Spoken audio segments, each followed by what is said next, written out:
সুপ্রিয় দর্শক, এই মুহূর্তের সবথেকে বড় খবর। দর্শক, শুনানির আগেই রাজ্য সরকারি কর্মচারীদের ন্যায্য অধিকার ডিএ মামলা নিয়ে সুপ্রিম কোর্টে একেবারে চরম পদক্ষেপ। রাজ্যকে এবার মেটাতেই হবে সরকারি কর্মচারীদের বকেয়া ডিএ। দর্শক, আপনারা জানেন, ন্যায্য ডিএ আদায়ের দাবিতে দীর্ঘদিন ধরে আন্দোলন চালিয়ে যাচ্ছে রাজ্য সরকারি কর্মচারীরা। তারপরও এই ডিএর মতো একটি গুরুত্বপূর্ণ মামলার শুনানি সুপ্রিম কোর্টে বারবার পিছিয়ে যাচ্ছিল, যা নিয়ে দেশের বিচার ব্যবস্থা প্রশ্নের মুখে পড়েছিল। কিন্তু বহু প্রতীক্ষার অবসান ঘটিয়ে অবশেষে রাজ্য সরকারি কর্মচারীরা সুপ্রিম কোর্টে বড়সড় জয় পেয়েছিল।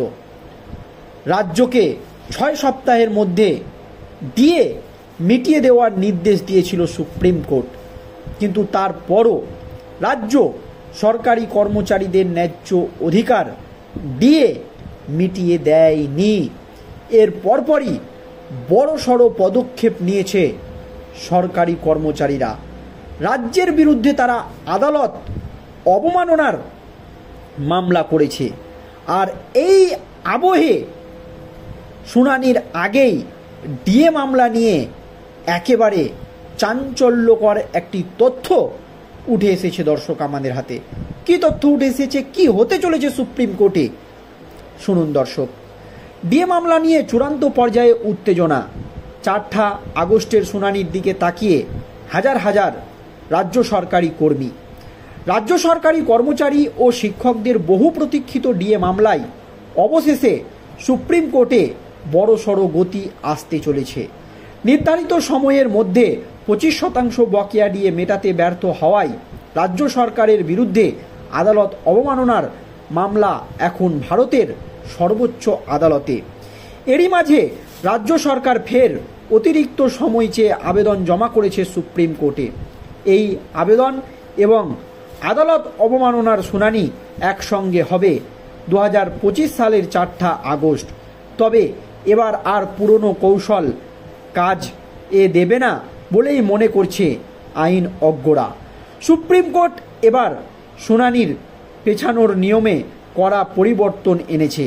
অতীতে বহু গুরুত্বপূর্ণ মামলা বারবার স্থগিত হওয়ার কারণে বিচার প্রক্রিয়া দীর্ঘায়িত হয়েছে। এবার সেই প্রবণতাকে রুখতে কড়া পদক্ষেপ নিয়েছে আদালত। শুনানির তালিকাভুক্ত তারিখ ও কেস বিবরণ ইতিমধ্যেই সামনে এসেছে। এই মামলার শুনানি হবে সুপ্রিম কোর্টের নং 13-তে, অর্থাৎ বিচারপতি সঞ্জয় করল ও বিচারপতি প্রশান্ত কুমার মিশ্রের ডিভিশন বেঞ্চে। কেস নম্বরও দেওয়া হয়েছে SLP-C নং 2262822630 এবং 2022।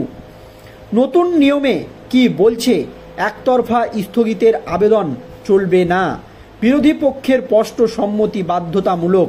শুনানির আগের দিন সকাল 11টার মধ্যে আবেদন জমা করতে হবে।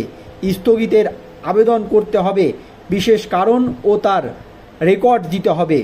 গুরুতর অসুস্থ, নিকটাত্মীয়ের মৃত্যু ছাড়া কোনো কারণ গ্রহণযোগ্য হবে না। একটি নতুন ফর্ম চালু হয়েছে, যা পূরণ না করলে আবেদন গ্রহণযোগ্য হবে না। এই পদক্ষেপে গেম চেঞ্জার হিসাবে দেখছে ডিএ মামলায় যুক্ত কর্মচারী সংগঠনগুলি। অতীতে রাজ্য সরকার একাধিকবার শুনানি পিছিয়ে মামলাটিকে বিলম্বিত করেছে। এবার সেই সুযোগ কার্যত বন্ধ হয়ে গিয়েছে। ডিএ মামলার গুরুত্ব কতটা? ডিএ বা মহার্ঘ ভাতা রাজ্য সরকারি কর্মী এবং শিক্ষকদের জন্য অর্থনৈতিক সুরক্ষা ও অন্যতম স্তম্ভ।